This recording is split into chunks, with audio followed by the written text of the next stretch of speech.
Karibu tena katika Tangaza Media. Hapa ndipo sauti za maisha huzungumza.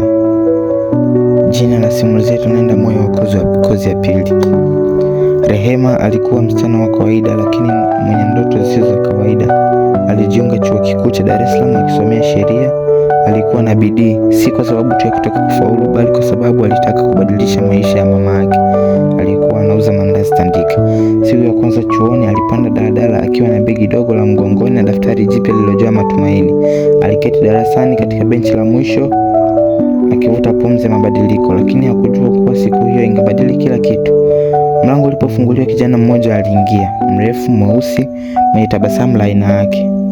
Alikuwa amechelewa, lakini badala ya kukaa mbele, alielekea moja kwa moja benchi la nyuma, akaketi karibu na Rehema. "Samahani, hapa pako wazi?" Rehema alijamaza kidogo, kisha akatabasamu. "Ndio, karibu."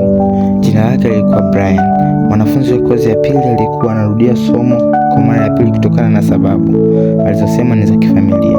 Lakini baadaye Rehema alikuja kugundua kuwa sababu hizo zilikuwa tofauti kabisa. Walikuwa wakikutana darasani, wakaandikiana notes, na mara kwa mara walikuwa wakila chips moja kwa moja kantini. Miezi ikapita, hisia zikaanza kuchora njia, lakini moyoni mwa Brian kulikuwa kuna jambo alilolificha, jambo ambalo lingeweza kuvunja kila kitu alichojenga. Hiyo ni mwisho wa sehemu ya kwanza. Mambo ya kuzingatia. Je, Rehema atagundua siri za Brian? Mapenzi ya chuo yana raha zake, lakini pia machungu yake. Usikose sehemu ya pili ya Moyo wa Kozi ya Pili hapa Tangaza Media. Subscribe sasa, follow, like, comment kwa hadithi zaidi za kusisimua zenye msingi wa maisha halisi. Asanteni sana.